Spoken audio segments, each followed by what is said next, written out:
آپ حضرات کے سامنے قرآن پاک کے 30ویں پارے سے سورہ اعلیٰ کی آیت نمبر 14 اور 15 پڑھنے کا شرف حاصل کیا ہے۔ انشاءاللہ آج کی شروع کی گفتگو اسی حوالے سے ہوگی۔ اللہ تعالی ہم سب کو حق کہنے، حق سننے اور کہنے سننے سے زیادہ حق پر عمل پیرا ہوتے رہنے کی توفیق نصیب فرمائے۔ آئیے سب سے پہلے ہم پر ہماری ماؤں سے زیادہ مہربانی فرمانے والے رب کریم کے پیارے رسول مقبول، گلشن آمنہ کے مہکتے ہوئے پھول، حضور احمد مجتبی حضرت محمد مصطفیٰ صلی اللہ تعالی علیہ وسلم کی بارگاہ بےکس پناہ میں جھوم جھوم کر ہدیہ درود و سلام پیش کر لیتے ہیں۔ الصلاۃ والسلام علیک یا رسول اللہ وعلی آلک واصحابک یا حبیب اللہ، الصلاۃ والسلام علیک یا نبی اللہ وعلی آلک واصحابک یا نور اللہ، صلی اللہ تعالی علیہ وسلم۔ نویت سنت الاعتکاف۔ آج انشاءاللہ آپ حضرات کے سامنے جس موضوع پر گفتگو کرنی ہے، سب سے پہلے انشاءاللہ صدقہ فطر کے حوالے سے کچھ مسائل ذکر کروں گا۔ اس کے بعد انشاءاللہ آج آنے والی رات کی کیا فضیلت ہے اس کو بیان کروں گا۔ عید کے دن کون کون سے کام کرنے چاہیے، کیا کیا سنتیں ہیں، کیا کیا مستحبات ہیں، انشاءاللہ ان کو عرض کروں گا۔ اور پھر ہمارے درمیان سے رخصت ہونے والا رمضان کیا پیغام دے کر کے جا رہا ہے، انشاءاللہ آخر میں بھی اللہ نے چاہا تو اس کو آپ کے سامنے کچھ عرض کرنے کی سعادت حاصل کروں گا۔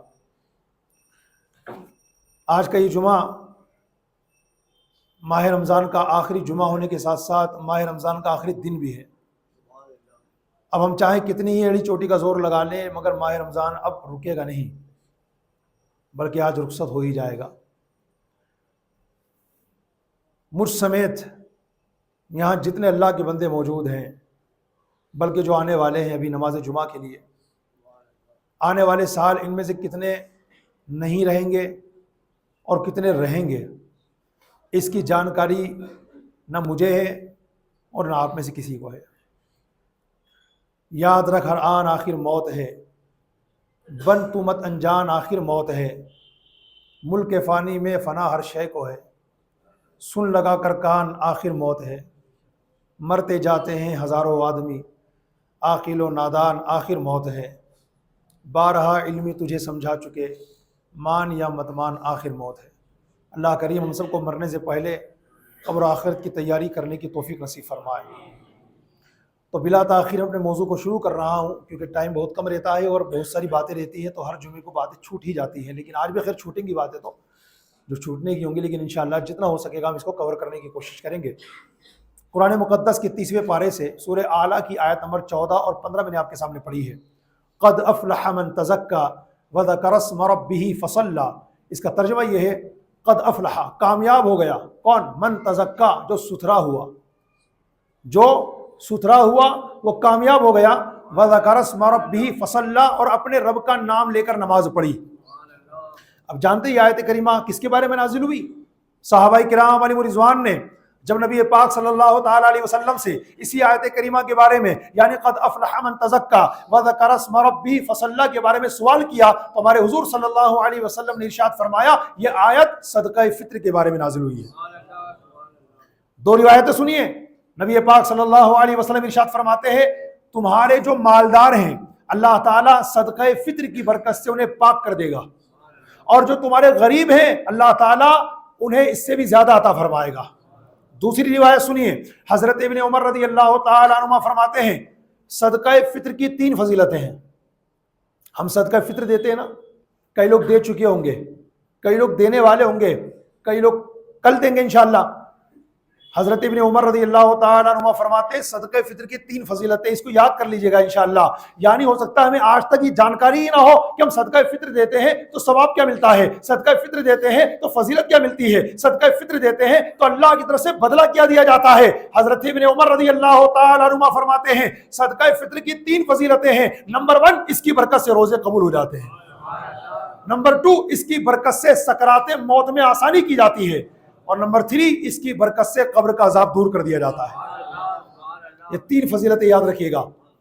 اب آئیے ان فضائل کے بعد میں چلتا ہوں مسائل کی طرف، اگرچہ ان میں سے کئی مسائل میں بیان کر چکا ہوں، لیکن آج اس لیے عرض کرنا جا رہا ہوں کہ اب عید الفطر کے دن ایک بڑی تعداد صدقہ فطر نکالنے والی ہے، تو صدقہ فطر کے کیا مسائل ہیں جن کو معلوم ہے اور مضبوط کر لیں۔ کئی مرتبہ ایسا ہوتا ہے سنا تو ہے مگر کنفیوژن ہے، یہ مسئلہ کیا سنا تھا ہم نے، یہ واجب ہے کہ نہیں ہے، ادا ہوا کہ ادا نہیں ہوا، اس بارے میں انشاءاللہ میں کچھ جانکاری آپ حضرات تک پہنچاؤں گا، تو توجہ کے ساتھ سماعت فرمائیں۔ سب سے پہلے صدقہ فطر کس پر واجب ہے؟ تو آسان جواب ہے صدقہ فطر ہر صاحب نصاب پر واجب ہے، مگر یاد رکھیے گا زکوٰۃ اور صدقہ فطر میں نے آپ حضرات کو کئی مرتبہ جو فرق بتایا، جو ڈیفرنس بتائے، جو انتر بتائے، وہ فرق یہاں باقی رہے گا۔ لہٰذا زکوٰۃ فرض ہونے کے لیے بالغ ہونا ضروری ہے، صدقہ فطر واجب ہونے کے لیے بالغ ہونا ضروری نہیں ہے۔ اگر آپ نے اپنے نابالغ بچوں کے نام پراپرٹی کی ہوئی ہے، اگر آپ نے اپنی نابالغ بچیوں کے نام زیورات کیے ہوئے ہیں، تو وہ صاحب نصاب ہے، اس بنیاد پر ان پر زکوٰۃ تو اگرچہ فرض نہیں ہے کیونکہ نابالغ ہیں، مگر صدقہ فطر واجب ہے، ٹھیک ہے نا۔ اسی طریقے سے زکوٰۃ فرض ہونے کے لیے سونا ہو، چاندی ہو، کرنسی ہو، مال تجارت ہو، لیکن صدقہ فطر کے لیے ان میں سے کوئی بھی نہ ہو تب بھی صدقہ فطر واجب ہو سکتا ہے۔ کیسے کہ اس بندے کے پاس حاجت اصلیہ سے زیادہ یعنی کام میں نہ آنے والی ایسی بہت ساری چیزیں ہیں جن کی اگر مالیت کیلکولیٹ کی جائے تو وہ 52.5 تولہ چاندی کے برابر بن جاتی ہے، تو ایسا بندہ اگر جس پر زکوٰۃ فرض نہیں ہے مگر صدقہ فطر واجب ہے۔ میں نے اپنی زمین ایک لی ہوئی ہے ناگوری کھو میں، لونیا واس میں، کربلا سائٹ، ایک زمین میں نے لی ہوئی 50-100 گز کی، کس نیت سے لی تھی؟ بیچنے کی نیت سے نہیں، اگر بیچنے کی نیت سے لیتا تو زکوٰۃ ہی فرض ہو جاتی، بیچنے کی نیت سے نہیں، فیوچر میں بنائیں گے، اس میں رہیں گے، اپنے کام آئے گی، اس نیت سے لی ہے، تو اگرچہ اس زمین کی بنیاد پر، اس پراپرٹی کی بنیاد پر، اس پلاٹ اور فارم ہاؤس کی بنیاد پر آپ پر زکوٰۃ فرض نہیں ہے مگر صدقہ فطر واجب ہے۔ یہ ڈیفرنس یاد رکھیے گا۔ تو صدقہ فطر کس پر واجب ہے؟ بنیادی طور پر آسان سا آدھی لائن کا جواب ہے ہر صاحب نصاب پر صدقہ فطر واجب ہے، لیکن جو ڈیفرنس ہے وہ باقی رہیں گے۔ لہٰذا بالغ ہونا ضروری نہیں ہے، نابالغ پر بھی صدقہ فطر واجب ہو جاتا ہے، اور زکوٰۃ فرض ہونے کے لیے اپنے مال پر سال گزرنا ضروری ہوتا ہے، لیکن صدقہ فطر میں ایسا نہیں ہے۔ ایک بندہ پورے سال انڈیا کا سب سے بڑا بھکاری رہا، لیکن جب عید الفطر کے دن صبح صادق کا وقت آنے لگا تو اللہ تعالیٰ نے اسے 1 منٹ پہلے اس کو صاحب نصاب کر دیا، اس پر صدقہ فطر واجب ہو گیا۔ اب اگر یہ چاہے کہ یار میرے اوپر ابھی میرے مال پر سال تو گزرا نہیں ہے، ابھی تو 1 ہی منٹ ہوا ہے، آنے والے سال صدقہ فطر نکالوں گا، نہیں، ابھی نکالنا ضروری ہے، کیونکہ سال گزرنا شرط ہوتا ہے زکوٰۃ فرض ہونے کے لیے۔ یہ صدقہ فطر ہے، یہاں پر ایسا میٹر نہیں ہے۔ صدقہ فطر واجب کب ہوتا ہے؟ پریزنٹ ٹائم میں، یعنی اس وقت مجھے جو سننے والے لوگ ہیں توجہ سے سنیے، آپ میں جو اپنے وقت کا کتنا بڑا امبانی ہو، آپ میں سے کوئی اپنے وقت کا کتنا بڑا ارب پتی کھرب پتی ہو، پریزنٹ ٹائم میں کسی پر صدقہ فطر واجب نہیں ہے، کیونکہ ابھی ٹائم آیا نہیں ہے۔ کب ٹائم آتا سنو، عید الفطر کے دن جیسے ہی صبح صادق کا وقت آیا، اس ٹائم پیریڈ میں جتنے لوگ صاحب نصاب ہوں گے ان سب پر صدقہ فطر واجب ہو جائے گا۔ واجب تب ہوگا لیکن کوئی بھی نکال دے، رمضان شریف میں سبحان اللہ 100% ادا، کسی نے رمضان سے پہلے نکال دیا 100% ادا، لیکن واجب کب ہوتا ہے؟ عید الفطر کے دن صبح صادق ہوتے ہی واجب ہو جائے گا۔ لیکن ایسا نہیں ہے کہ بھائی فوراً واجب ہو گیا اب فوراً دینا ضروری ہے، بلکہ آپ کبھی بھی دے سکتے ہیں۔ مستحب یہ ہے کہ عید الفطر کی نماز کو جب آپ جائیں تو عید کی نماز سے پہلے ادا کر دیں، یہ مستحب ہے، اس میں زیادہ ثواب ملے گا۔ اگر آپ بعد میں دیں گے تو بھی کوئی دقت نہیں ہے، صدقہ فطر 100% ادا ہوگا۔ عید الفطر کے دن جب صبح صادق کا وقت آیا تو ہمارے گھر میں کچھ بہنیں ایسی تھی جو پریگننٹ تھی، یعنی ان کے پیٹ میں بچہ تھا، ابھی ڈلیوری نہیں ہوئی۔ امام صاحب یہ بتائیے کیا میری بہن کے پیٹ میں جو بچہ ابھی موجود ہے، عید الفطر کے دن صبح صادق کا وقت آیا، ابھی ڈلیوری نہیں ہوئی ہے، لیکن جو بچہ اس کے پیٹ میں موجود ہے 6 مہینے کا ہے، 7 مہینے کا، 8 مہینے کا یا 9 مہینے کا، ٹائم بالکل قریب آ گیا مگر ابھی باہر نہیں آیا، اس کا فطرہ دینا پڑے گا کیا؟ اس کا فطرہ واجب نہیں ہے۔ عید الفطر کے دن صبح صادق سے پہلے جو بچہ پیدا ہوا، اس کا باپ اگر صاحب نصاب ہے تو اس بچے کا فطرہ واجب ہو جائے گا، لیکن اگر عید الفطر کے دن صبح صادق کے بعد ڈلیوری ہوئی تو اب اس کا فطرہ اس سال کا واجب نہیں، آنے والے سال بات ہوگی۔ چھوٹے بھائی بہن کا فطرہ کون دے گا؟ چھوٹے بھائی بہن اگر آپ کے نابالغ ہیں اور والد صاحب صاحب نصاب ہے تو ان چھوٹے بھائی بہن نابالغ ہیں، اگر والد صاحب صاحب نصاب ہے تو ان چھوٹے بھائی بہنوں کا فطرہ آپ کے والد صاحب پر واجب ہے۔ ٹھیک ہے، اگر والد صاحب صاحب نصاب نہیں ہے اور دادا موجود ہے وہ صاحب نصاب ہے تو ان کا فطرہ دادا پر واجب ہے، اور دادا ہی نہیں ہے یا ہے مگر وہ صاحب نصاب نہیں ہے تو ان بچوں کا فطرہ کسی پر واجب نہیں ہے۔ اگر آپ کے چھوٹے بھائی بہن ہے تو چھوٹے مگر بالغ ہیں، 15 سال کے ہیں یا اس سے زیادہ عمر کے ہیں، تو اب یہ دیکھا جائے گا یہ صاحب نصاب ہے کہ نہیں، اگر ہیں تو ان پر اپنا فطرہ واجب ہے، اور اگر یہ صاحب نصاب نہیں ہے تو ان کا فطرہ نہ ماں پر واجب، نہ باپ پر واجب، نہ بڑے بھائی پر واجب، نہ دادا پر واجب۔ اور سنیے یتیم بچوں کا فطرہ، یتیم کی ڈیفینیشن کیا ہے؟ یتیم کہتے ہیں اس نابالغ بچے اور بچی کو جس کے فادر کا انتقال ہو گیا۔ یتیم کہتے ہیں اس نابالغ بچے اور بچی کو جن کے والد صاحب کا انتقال ہو گیا، جب تک یہ بچے نابالغ رہیں گے یتیم کہلائیں گے۔ اب ان یتیم بچوں کا فطرہ کون ادا کرے گا؟ تو اس میں وہی 2 آپشن ہے، نمبر 1 دادا موجود ہے کہ نہیں، اگرچہ یتیم بچوں کے باپ تو نہیں چلے گئے دنیا سے لیکن ان کے دادا جو ہیں وہ موجود ہے کہ نہیں ہے، اب ان کا فطرہ کسی پر واجب نہیں ہے۔ اچھا زندہ ہے دادا تو دیکھا جائے گا وہ صاحب نصاب ہے کہ نہیں، اگر صاحب نصاب نہیں ہے اب بھی ان بچوں کا فطرہ کسی پر واجب نہیں ہے، اور اگر وہ دادا صاحب نصاب موجود ہیں تو ان یتیم پوتوں پوتیوں کا صدقہ فطر ان دادا پر واجب ہے۔ ایک بات ہمیشہ یاد رکھیے گا، صدقہ فطر جب ادا کرتے ہیں نا تو اس کی فضیلتوں میں سے ایک فضیلت یہ آئی، جیسا کہ میں نے شروع میں بیان کیا کہ اس سے روزے قبول ہو جاتے ہیں، لیکن فار ایگزامپل اللہ نہ کرے اگر کسی نے روزے ہی نہ رکھے ہو، اب وہ یہ بہانہ بنائے کبھی میں نے تو روزے ہی رکھے میں کائے کا صدقہ فطر دوں، تو یاد رکھنا روزہ رکھنا الگ فرض ہے، صدقہ فطر ایک الگ پرٹیکولر واجب ہے۔ لہٰذا کسی نے اگر روزے نہ رکھے ہوں رمضان شریف کے، چاہے بیماری کی وجہ سے نہ رکھے ہوں یا معاذ اللہ جان بوجھ کر کے چھوڑ دیے ہوں، دونوں صورتوں میں اگر یہ بندہ صاحب نصاب ہے تو صدقہ فطر تو دینا ہی پڑے گا، یہ تو واجب ہے۔ واجب کا تو مطلب سمجھتے ہیں آپ لوگ ماشاءاللہ، ضروری، کمپلسری۔ ایک مسئلہ اور سنیے، کہاں کی مالیت کا اعتبار، سعید میں آپ سے گزارش کروں گا ہمارے مؤذن صاحب سے، یہ مسائل آج زیادہ نہیں ہے کم ہی ہے، مان لیجیے اگر کوئی مسئلہ مؤذن صاحب کو ایسا لگے کہ اس کی وضاحت ہونی چاہیے تو انشاءاللہ صرف آپ کو میں اجازت دے رہا ہوں، آپ وہاں سے بول سکتے ہیں امام صاحب اس کی وضاحت کر دیجئے، یا اس کا اگر آپ کے ذہن میں کوئی اور سوال آیا تو وہ کر لیجیے گا انشاءاللہ، ٹھیک ہے۔ اگر میں سب کو موقع دوں گا تو ٹائم بہت زیادہ چلا جائے گا اور پھر وہ ٹیوشن کلاس والا ہو جائے گا، سر کی نماز کے بعد جو چلتا تھا ماشاءاللہ اس میں کیا ٹائم کافی چلا جائے گا، تو اس لیے صرف آپ لوگوں کی آسانی کے لیے میں نے مؤذن صاحب پہ چھوڑ دیا۔ اگر بالفرض کوئی ایسا مسئلہ بیان ہو جس کی وضاحت مؤذن صاحب کو لگے کہ یار اور ہونی چاہیے تاکہ لوگوں کو اور سمجھ میں آ جائے تو مؤذن صاحب کو میں نے اجازت دے دی، انشاءاللہ وہ اگر وضاحت چاہیں گے کروانا تو انشاءاللہ میں کر دوں گا، ورنہ مجھے ٹائم بھی بہت زیادہ آپ کو کم دیکھنا ہوتا ہے، ٹائم کو زیادہ دیکھنا ہوتا ہے، اور آپ کو تو پھر بعد میں بھی دیکھ لیں گے انشاءاللہ۔ اور سماعت فرمائے کہاں کی مالیت کا اعتبار ہے، یاد رکھے گا میرے بھائیوں، زکوٰۃ اور صدقہ فطر میں جو ڈیفرنس بیان کیے گئے ہیں ان میں ایک ڈیفرنس یہ بھی ہے، زکوٰۃ فرض ہونے کے لیے آپ کو آپ کی کنٹری کا اعتبار کرنا ہوگا، اور صدقہ فطر ادا ہونے کے لیے آپ کو وہاں کا اعتبار کرنا ہوگا جب پریزنٹ ٹائم پہ آپ موجود ہیں۔ فار ایگزامپل آپ صدقہ فطر ادا کریں گے انشاءاللہ اور اس وقت آپ کہاں ہیں؟ مدینہ شریف میں، کہیے سبحان اللہ، اللہ پاک حاضری عطا کر دے حضور کے صدقے میں صلی اللہ علیہ وسلم۔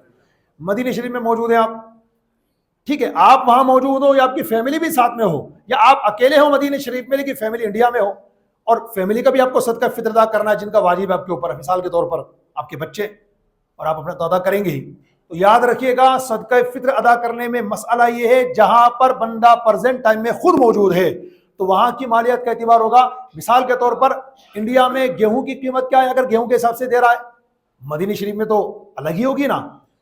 انڈیا میں اگر وہ جو کے حساب سے صدقہ فطر دیتا تو جو کی ویلو کیا ہے، ظاہر سی بات ہے مدینہ شریف میں تو الگ ہوگی، تو اس لیے جہاں بندہ پریزنٹ ٹائم میں موجود ہے اور وہاں صدقہ فطر نکال رہا ہے تو وہاں کی مالیت کا اعتبار ہوگا۔ لہٰذا کوئی بندہ آقا علیہ الصلوۃ والسلام کے شہر محبت میں یعنی مدینہ منورہ میں موجود ہے اور وہاں اپنے بچوں کا صدقہ فطر ادا کرنا چاہتا ہے تو وہاں کی کرنسی کا، وہاں کی مالیت کا اعتبار ہوگا، ٹھیک ہے انشاءاللہ۔ یہ میں نے مدینہ شریف کی مثال دی ہے کیونکہ مدینے والے لوگ ہیں، ورنہ آپ اس بیس پر بہت سارے نام لے سکتے ہیں، حضرت کوئی امریکہ میں ہو تو وہاں کی مالیت کا اعتبار ہوگا، حضرت کوئی افریقہ میں ہو تو وہاں کی مالیت کا اعتبار ہوگا، حضرت کوئی بینکاک میں ہو تو وہاں کی مالیت کا اعتبار ہوگا۔ میری بات آپ سمجھ گئے ماشاءاللہ؟ تو جہاں پر بندہ موجود ہے صدقہ فطر ادا کر رہا ہے تو وہاں کی مالیت کا اعتبار ہوگا، بندہ وہاں کے حساب سے نکالے گا۔ ایک مسئلہ اور سنیے، مرحوم کی طرف سے اگر کوئی فطرہ دینا چاہے تو والد صاحب دنیا میں نہیں، اللہ پاک ان کی مغفرت فرمائے، دادا حضور دنیا میں نہیں، اللہ ان کی مغفرت فرمائے. حضرت اپنے مرحومین کی طرف سے دینا چاہیں تو دے سکتے ہیں کیا؟ بالکل دے سکتے ہیں، اور میرا مشورہ ہے کہ دینا چاہیے. لیکن اتنا یاد رکھیں، مرحوم کی طرف سے کسی پر فطرہ واجب نہیں ہوتا. گھر کے کسی ممبر پر اپنے مرحوم کی طرف سے فطرہ دینا کمپلسری نہیں ہے. کسی کے دادا دنیا میں نہیں ہے تو اس کے پوتوں پر واجب نہیں ہے کہ دادا کی طرف سے فطرہ دیں. اگر کسی کی امی دنیا میں نہیں ہے تو بیٹوں پر واجب نہیں ہے کہ امی کی طرف سے فطرہ دیں، واجب نہیں ہے. لیکن میرا مشورہ یہ ہے کہ اس خوشی کے موقع پر آپ سب کو یاد رکھتے ہیں تو اپنے مرحومین کو بھی ضرور یاد رکھیں. اپنے مرحوم کی طرف سے بھی فطرہ ضرور دیں. کتابوں میں لکھا ہے مسئلہ کہ جب آپ اپنے مرحوم کی طرف سے فطرہ ادا کریں گے قبول بھی ہوگا اور اس کا پورا ثواب ان کو عطا بھی کیا جائے گا مرحوم کو. تو انشاءاللہ میری گزارش ہے کہ آپ حضرات اپنے اپنے مرحومین کا انشاءاللہ فطرہ نکالیے گا. لیکن پھر میں نے وضاحت کر دی، میرا نام لے کر کہیں مت کہہ دینا سرائے والوں کی مسجد نے اعلان کیا امام صاحب نے کہ واجب ہوتا بھی مرحوم کی طرف سے. پہلے بتایا واجب نہیں ہے، دینا چاہیں تو دے سکتے ہیں. مشورہ دے رہا ہوں کہ دیجئے گا تاکہ اس عظیم خوشی کے اندر آپ کے مرحوم بھی شامل ہو جائے. ایک مسئلہ اور، بلا اجازت فطرہ دے دیا کسی نے، کسی کا، آپ شوہر ہیں اپنی بیوی کا دے دیا بغیر اجازت کے، آپ باپ ہیں اپنے بیٹوں کا دے دیا بغیر اجازت کے، تو حضرت اس طرح ادا ہو جائے گا کیا؟ تو یاد رکھنا زکوٰۃ ہو یا صدقہ فطر ہو، آپ اپنی طرف سے تو ادا کر ہی رہے ہیں، کسی اور کی طرف سے بھی ادا کرنا چاہیں تو پرمیشن ضروری ہے. پرمیشن ہو یا انفارمیشن ہو، سمجھ رہے؟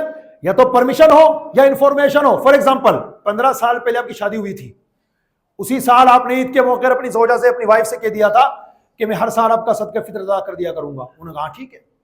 اب ہر سال آپ ان کی طرف سے ادا کرتے اور وائف کو انفارم ہے ان کو کہ میرے شوہر ادا کرتے ہیں، کوئی دقت نہیں ہے، 100% ادا ہوگا. لیکن ایک مثال دے رہا ہوں، آپ نے اپنی بیوی کی طرف سے ادا کر دیا، اپنی امی کی طرف سے ادا کر دیا، اپنے والد صاحب کی طرف سے فطرہ دے دیا، یا اپنے بالغ اولاد جو صاحب نصاب ہے ان کی طرف سے آپ نے فطرہ دے دیا، بتایا ہی نہیں، نہ پرمیشن نہ انفارمیشن، دے کر کے گئے گھر پہ، السلام علیکم بیٹا وہ میں نے آپ کا فطرہ ادا کر دیا، ٹھیک ہے نا؟ وہ کہا جی ابا ٹھیک ہے. کوئی ٹھیک ہے نہیں ہے. پہلے پوچھتے، پہلے انفارم کرتے، دینے کے بعد آپ کر رہے ہیں تو آپ کو واپس دینا پڑے گا. جو آپ نے دیا ہے بغیر اجازت کے وہ فطرہ نہیں مانا جائے گا. تو اس بات کا بھی دھیان رکھا جائے. تو جس کی طرف سے آپ بھی دیں ضرور دیں، انشاءاللہ ادا ہو جاتا ہے. نماز کا مسئلہ یہ ہے کہ نماز مجھ پہ فرض ہے تو نماز مجھے ہی پڑھنی پڑے گی. عصر کی نماز میں نیند آ رہی ہے مجھے، اب میں نہیں آ رہا، میں نے کہا مؤذن صاحب میری بدلے کی پڑھ لینا، تھوڑی نیند آ رہی ہے مجھے، یا مؤذن صاحب میں ذرا ابھی ٹریول پہ جا رہا ہوں، سفر پہ نکل رہا ہوں تو اصل میں رہوں گا نہیں مسجد، تو ذرا میرے بدلے کی 4 فرض آپ پڑھ لینا. نہ تو یہ ادھیکار مجھے دینے کا حق حاصل ہے، نہ امام مؤذن صاحب کسی کو بھی کسی سے لینے کا حق حاصل ہے. جس پر نماز فرض ہوگی وہی پڑھے گا. لیکن زکوٰۃ اور فطرے میں ایسا نہیں ہے. زکوٰۃ مجھ پر فرض ہے لیکن میری طرف سے میرا دوست کہہ رہا ہے یار میں دے دوں گا آپ کی طرف سے، تو اپنے مال میں سے دے رہا، میری اجازت لے کر. میں نے کہا دے دو میری طرف سے زکوٰۃ، ہو گئی زکوٰۃ ادا. فطرہ مجھ پر واجب ہے مگر میرا دوست کہہ رہا ہے یار میں آپ کی طرف سے دے دوں گا اپنی طرف سے. میں نے کہا دے دو. تو اس نے اپنے مال میں سے میرا فطرہ ادا کر دیا، مجھے انفارم کر کے یا میری پرمیشن لے کر، بالکل 100% جائز ہے، ادا ہو جائے گا. صدقہ فطر کتنی چیزوں سے نکالا جاتا ہے. اللہ پاک ہماری قوم کو علم عطا فرمائے. ایسی باتیں سننے میں آتی ہیں تو دل دکھتا ہے کہ لوگوں کو یہی پتا نہیں کہ صدقہ فطر کتنی چیزوں سے دیا جاتا ہے. ابھی کچھ دنوں پہلے بھائی کا فون آیا تھا، 15 منٹ تک ڈیبیٹ ہوئی ہے. 15 منٹ تک ڈیبیٹ کی مجھ سے انہوں نے. کس مسئلے پر؟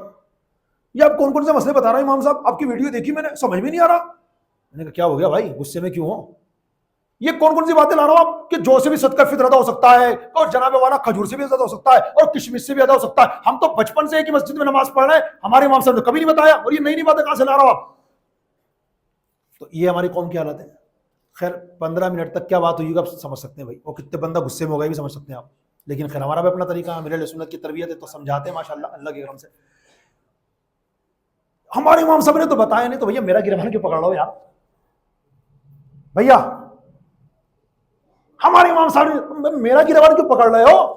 وہاں جا کے حضرت سے بیٹھو، حضرت سے پوچھو حضرت یہ سننے میں آیا جی دیکھیو یہ سرائے والوں کا امام ہے کیا کہہ رہا ہے 4 چیزوں سے صدقہ فطرت ہوتا ہے. حضرت صحیح ہے کیا بات ہے؟ پھر دیکھو آپ کے امام صاحب کیا بولیں گے. حدیث شریف میں باقاعدگی کے ساتھ 4 چیزوں کا نام آیا ہے. اور مسائل کی کتاب میں آپ جانا چاہیں تو میں دیکھو لکھ کر کے لایا ہوں، لکھنے والے لکھ لینا، نوٹ کرنے والے نوٹ ڈاؤن کر لینا. Fatawa Alamgiri volume number 1 page number 191 and 192 لکھ کے لایا ہوں پورا. فتح عالمگیری کوئی چھوٹی موٹی کتاب نہیں ہے، فقہ حنفی کا عربی زبان میں انسائکلوپیڈیا ہے. جب تک اس کتاب کا بندہ مطالعہ نہیں کرے گا نا اسے مفتی نہیں مانا جائے گا. آج بھی بڑے بڑے مفتیان کرام اپنے فتاوا لکھتے ہیں نا، اس کتاب کو ضرور دیکھتے ہیں کہ فتح عالمگیری میں کیا بیان کیا گیا. حضرت میں تو فتح عالمگیری تک کہاں پہنچ پاؤں گا حضرت، یہ تو عربی میں تو عربی جانتا ہی نہیں ہوں. تو آسان اردو زبان میں فقہ حنفی کا اردو زبان میں انسائکلوپیڈیا وہ دیکھ لیجئے، بہار شریعت والیوم نمبر 1 جلد نمبر 1 ہے، 5واں حصہ ہے، کھول لیجئے اور صدقہ فطر کا بیان نکال لیجئے. صاف مسئلہ بیان ہے. کہنے کا مطلب یہ ہے اگر آپ نے کسی سے آج تک نہیں سنا تو بھائی ہمارا گرمن کو پکڑ لو یار. جنہوں نے آپ کو نہیں بتایا ان سے معذرت کے ساتھ ہاتھ جوڑ کے عرض کرو حضرت یہ کیا بات ہے، ہم تو آپ کے پیچھے اتنے سال سے نماز پڑھے، آپ نے نہیں بتایا حضرت، یہ آج ہی بات پتہ چل رہی ہے. تو امام صاحب پھر آپ کو وضاحت کریں گے انہوں نے کیوں نہیں بتایا، وہ ان کا اور آپ کا میٹر ہے، ہمارے پاس کیوں یار غصہ اتار رہے ہیں آپ. سنیے، صدقہ فطر 4 چیزوں سے ادا کیا جا سکتا ہے. نمبر 1 گیہوں، نمبر 2 جو، نمبر 3 کشمش، نمبر 4 کھجور. اس کا وزن بھی عرض کرتا ہوں جو حدیث شریف میں آیا ہے. گیہوں جو ہے نا، گیہوں اس کا وزن ہے آدھا سا، جو کھجور کشمش ان تینوں کا وزن ہے 1 سا. یہ وزن کا نام ہے. پہلے زمانے میں جیسے ہمارے پیارے آقا صلی اللہ علیہ وسلم کے ظاہری زمانے میں اس کا بہت چلن تھا، اس لیے اس کا نام آیا ہے. جیسے ہمارے یہاں پر ہوتا ہے نا 1 کلو 2 کلو 5 کلو، ایسے یہ سا وزن ہوتا ہے. اب یہ ہوتا کتنا ہے تو اس کے اندر علماء کرام کی الگ الگ رائے ہیں کہ بھئی اس کا وزن کتنا ہوگا. امام اہل سنت سیدی اعلیٰ حضرت الشاہ امام احمد رضا خان رحمۃ اللہ تعالی علیہ نے فتاوی رضویہ کے اندر جو سا کا وزن بیان کیا گیا ہے، بیان فرمایا ہے، اس کو میں اپنے انداز میں آسان لب و لہجے کے اندر آپ کو بیان کر دیتا ہوں. آدھا سا جو ہوگا وہ ہوگا 2 کلو 50 گرام، اور ایک سا اس کا ڈبل ہو جائے گا، 4 کلو 100 گرام. اب اگر آپ صدقہ فطر گیہوں سے ادا کر رہے ہیں تو وہ ہوگا 2 کلو 50 گرام گیہوں یا اس کا آٹا یا اس کی قیمت. اور اگر آپ جو سے، کشمش سے یا کھجور سے صدقہ فطر ادا کر رہے ہیں ماشاءاللہ تو اس کا وزن ہوگا 4 کلو 100 گرام جو، 4 کلو 100 گرام جو کا آٹا، یا 4 کلو 100 گرام جو کی قیمت، یا 4 کلو 100 گرام کشمش یا اس کی قیمت، یا 4 کلو 100 گرام کھجور یا اس کی قیمت. ٹھیک ہے انشاءاللہ. اچھا حضرت میں ان 4 چیزوں کے علاوہ بھی اگر کسی سے فطرہ دینا چاہوں تو دے سکتا ہوں کیا؟ بالکل دے سکتا ہوں. مثال کے طور پر میرے پاس برتن کا سیٹ رکھا ہوا ہے. کیا رکھا ہوا ہے؟ برتن کا سیٹ. میں وہی حقدار کو دینا چاہتا ہوں. میری نظر میں ایک حقدار ہے، غریب حقدار ہے، صدقہ زکوٰۃ فطرہ لینے کا حقدار ہے واقعی میں، تو میرے پاس برتن کا سیٹ رکھا ہوا ہے، وہی میں اس کو دینا چاہوں تو دے سکتا ہوں کیا؟ جی بالکل دے سکتے ہیں. بس قیمت کا اعتبار آپ کو کرنا پڑے گا. مثال کے طور پر اگر آپ گیہوں کی قیمت کے اعتبار سے دے رہے ہیں تو پریزنٹ ٹائم میں جیسے ہمارے ادارے شرعیہ سے جے پور کے اندر جو گیہوں کے حساب سے صدقہ فطر کی جو پرائز کا اناؤنس ہوا ہے وہ ہے 90 روپیز، 90 روپے. ٹھیک ہے نا حضرت؟ ایک جگہ سے تو 65-70 کا اعلان ہوا ہے. تو وہ کوالٹی کا فرق ہوتا ہے. دیکھو 3 کوالٹی ہوتی ہے. Number 1 low quality, medium quality اور ہائی کوالٹی. لو کوالٹی کے حساب سے آپ نکال دو 65-70 ہو یا آگادا 65-70، مگر لو کوالٹی دھیان رکھنا. اور یہ میڈیم کوالٹی جو ہے اس کے حساب سے 80-90 میں کام چل جائے گا. اور اچھی سب سے بہترین کوالٹی کے گیہوں کے حساب سے آپ فطرہ ادا کرنا چاہیں تو وہ ہوگا 120 روپیز، 120 روپے. اب دیکھ لیں آپ کس حساب سے ادا کرنا آپ کو ہے نا. تو اب آپ جیسے برتن دینا چاہیں یا کپڑا دینا چاہیں یا کوئی اور چیز دینا چاہیں، بلکہ میں آپ کو ایک بات بتاؤں، میں قرآن شریف دینا چاہتا ہوں. ایک مثال دے رہا ہوں. میں ایک غریب حقدار کو فطرے کے نام پر، فطرے کی میری دل میں نیت ہے، اس کو تحفہ کہوں گا، ایک قرآن شریف میں نے لیا، اس کو گفٹ کر دیا، فطرے کی نیت کر لی. ادا ہو جائے گا کہ امام صاحب؟ بالکل ادا ہو جائے گا. بس وہی دیکھنا پڑے گا کہ جو آپ نے مصحف شریف، جو قرآن مقدس، اس کو فطرے کی نیت سے دے دیا، اس کی مالیت کیا تھی. اگر گیہوں کے حساب سے آپ صدقہ فطر ادا کرنا چاہتے ہیں تو جیسے پریزنٹ ٹائم میں 90 روپیز کا اعلان ہوا ہے تو 90 روپے سے تو کم تو اس کی قیمت نہیں ہے نا، 90 روپے اس سے زیادہ ہونی چاہیے تو آپ کا فطرہ ادا ہو جائے گا. ٹھیک ہے نا. اسی طریقے سے آپ دوسری چیزوں پر بھی اس کا قیاس کر سکتے ہیں، دماغ لگا کر کے آپ آسانی سے سمجھ سکتے ہیں انشاءاللہ. یہ چند مسائل تھے صدقہ فطر کے حوالے سے. ایک اور یاد آ گیا تو بتا دیتا ہوں. حضرت فطرہ کس کس کو دے سکتے ہیں، کس کس کو نہیں دے سکتے، تو زیادہ ڈیٹیل ہی نہیں ہے. جن لوگوں کو زکوٰۃ دے سکتے ہیں ان کو فطرہ بھی دے سکتے ہیں، اور جن کو زکوٰۃ نہیں دے سکتے ان کو فطرہ بھی نہیں دے سکتے. کسی کی نانی ہے، خاص نانی ہے، وہ حقدار ہے، کسی کی خاص نانی ہے اور وہ حقدار ہے واقعی میں، تو یہ نواسہ اپنی نانی کو فطرہ تو دے سکتا ہے نا؟ دے سکتا نہیں دے سکتا؟ ماشاءاللہ نہیں دے سکتا، کیونکہ آپ حضرات نے گزشتہ جمعے کو 5 لوگوں کے نام سن لیے تھے کہ ان 5 کو ہم زکوٰۃ فطرہ نہیں دے سکتے، فریش مال سے ان کی خدمت کی جائے، بھر بھر کی خدمت کی جائے، دل لگا کے خدمت کی جائے، مگر یہاں زکوٰۃ فطرہ کا پیسہ نہیں لگے گا۔ ان میں ایک ہم نے وہ بھی بتایا تھا کہ جن سے ہم پیدا ہوئے ہیں، ماں باپ دادا دادی نانا نانی پردادا پردادی پرنانا پرنانی اوپر تک، ان حضرات کو ہم زکوٰۃ فطرہ نہیں دے سکتے۔ اور جو ہم سے پیدا ہوئے ہیں، بیٹا بیٹی پوتا پوتی نواسا نواسی پر پوتا پر پوتی پر نواسا پر نواسی، ان کو بھی ہم زکوٰۃ فطرہ نہیں دے سکتے۔ شوہر بیوی ایک دوسرے کو زکوٰۃ فطرہ نہیں دے سکتے۔ اسی طریقے سے جو بنو ہاشم ہوتے ہیں، حضرت مولا علی کی اولاد جو علوی کہلاتی ہیں، آقا علیہ الصلوۃ والسلام کی وہ نسل پاک جن کا سلسلہ امام حسن حسین سے چلا، جو آل رسول سید کہلاتے ہیں۔ اسی طریقے سے جو حضرت امام جعفر کی اولاد ہے، حضرت عباس کی اولاد ہے، پورا قبیلہ بنو ہاشم کہلاتا ہے۔ آج تک ماشاءاللہ ان کی یہ اولادیں آج بھی موجود ہیں اور قیامت تک ہوتی رہیں گی۔ ان حضرات کو زکوٰۃ فطرہ نہیں دے سکتے۔ ادر سے ان کی خوب مدد کی جائے، خوب خدمت کی جائے، اور ان کی خدمت کو اپنے لیے سعادت دارین سمجھا جائے۔ انشاءاللہ سیدوں کی خدمت کرنے کا اللہ وہ اجر عظیم عطا فرماتا ہے کہ بندہ سوچ بھی نہیں سکتا، اتنا بھر بھر کے ملتا ہے۔ لیکن یہاں پر زکوٰۃ فطرے کا پیسہ نہیں لگے گا۔ اور 5واں وہ نابالغ بچہ جس کا باپ صاحب نصاب ہو، تو اپنے صاحب نصاب باپ کی وجہ سے یہ نابالغ بچہ صاحب نصاب کہلائے گا، لہٰذا اس کو ہم زکوٰۃ فطرہ نہیں دے سکتے۔ بس یہ 5 مائنس کر دیجئے، باقی دنیا بھر کے جتنے حقدار سنی صحیح العقیدہ مسلمان ہیں سب کو بھر بھر کے زکوٰۃ دیجئے، 100% زکوٰۃ ادا ہوگی۔ اب آئیے، یہ تو میرا ٹاپک تھا ماشاءاللہ، اللہ کے رحمت سے جو لکھ کر کے لایا تھا پورا ہوا۔ اور سنیے، آج جو رات آنے والی پیارے اسلامی بھائیوں، عید کی چاند رات، حدیث پاک میں اسے لیلۃ الجائزہ کہا جاتا ہے۔ لیلۃ الجائزہ کا مطلب ہوتا ہے انعام ملنے کی رات۔ اے رمضان کی قدر کرنے والوں، اے نماز تراویح کی پابندی کرنے والوں، اے نماز پنجگانہ دل سے ادا کرنے والوں، اے قرآن سے لگاؤ رکھنے والوں، اے پورے رمضان کو اللہ پاک کی اطاعت، عبادت، ریاضت، قرآن کی تلاوت، ذکر و درود، تسبیحات اور نیکیوں میں گزارنے والوں، خوشخبری ہو، یہ آنے والی رات جو ہے یہ کوئی عام رات نہیں ہے، بلکہ حدیث پاک میں اس رات کو لیلۃ الجائزہ کہا گیا۔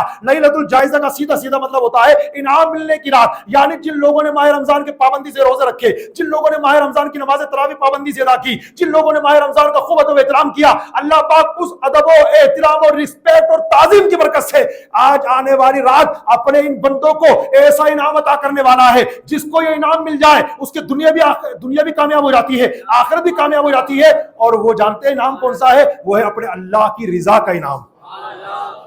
اللہ اس سے خوش ہو گیا، جنت انعام میں اللہ نے اس کو عطا کر دی۔ تو آج کی رات مارکیٹ میں شاپنگ سینٹروں کے لیے گھومنے کی رات نہیں ہے، آج کی رات ہوٹلوں پر، یہ چائے کی ہوٹلوں پر بیٹھ کر چسکیاں لینے کی رات نہیں ہے، آج کی رات تو اللہ کی بارگاہ میں ہاتھ اٹھانے کی رات ہے، آج کی رات تو دعاؤں کی رات ہے، آج کی رات تو رحمتیں لوٹنے کی رات ہے، آج کی رات تو سجدوں میں پڑے رہنے کی رات ہے، آج کی رات تو اللہ کی بارگاہ میں توبہ استغفار کرنے کی رات ہے۔ اور سنو، 2 حدیثیں بیان کر رہا ہوں، لیلۃ الجائزہ میں یعنی عید الفطر کی چاند رات میں جو بندہ عبادت کرے گا اللہ پاک اس کو کیا عطا کرے گا۔ پہلی حدیث سنی، ہمارے کریم آقا صلی اللہ علیہ وآلہ وسلم نے ارشاد فرمایا، جو عید الفطر اور عید الاضحیٰ کی رات کو، عید الفطر اور عید الاضحیٰ کی رات کو عبادت میں گزارے گا، اس دن اس کا دل نہیں مرے گا جس دن لوگوں کے دل مر جائیں گے۔ پہلی حدیث ہے۔ دوسری حدیث، ہمارے حضور جان عالم صلی اللہ علیہ وسلم نے فرمایا، 5 راتیں ایسی ہیں جو مسلمان ان میں شب بیداری کر لے، یعنی جاگ کر عبادت کر لے، اس کے لیے جنت واجب ہو جاتی ہے۔ 5 راتیں کون کون سی؟ نمبر 1، نمبر 2، نمبر 3، ذوالحج کی 8ویں، 9ویں، 10ویں راتیں۔ 3 تو یہی ہو گئی، ذوالحج کی 8ویں، 9ویں، 10ویں راتیں، نمبر 4 عید الفطر کی رات، اور نمبر 5 ماہ شعبان کی 15ویں رات۔ تو چوتھے نمبر پر حضور علیہ الصلوۃ والسلام نے جس کا نام لیا وہ عید الفطر کی رات، جس چاند رات جو آج آنے والی ہے انشاءاللہ، اور شعبان کی 15ویں رات تو شب برات ہے ہی، آپ سب جانتے ہیں ماشاءاللہ۔ تو میرے بھائیوں، اپنے دوستوں کو سمجھائیے، اپنے بھائیوں کو دعوت دیجیے کہ آج کی یہ رات بازاروں میں، مارکیٹوں میں، گلیوں میں، محلوں میں ہلڑ بازی کرنے کی رات نہیں ہے، ادھر ادھر بھاگنے کی رات نہیں ہے، بلکہ اللہ کی بارگاہ میں سجدہ کرنے کی رات ہے۔ آج شیطان آزاد ہونے والا ہے، وہ آ کر کے پورے مہینے کی کسر نکالے گا۔ وہ نہیں چاہے گا کہ اللہ کے بندے جنت میں چلے جائیں، وہ نہیں چاہے گا کہ اللہ کے ان بندوں کو نارے جہنم سے آزاد کیا جائے، پوری ایڑی چوٹی کا زور لگائے گا اور پورے مہینے کی کسر نکالنے کی کوشش کرے گا۔ میرے بھائیوں،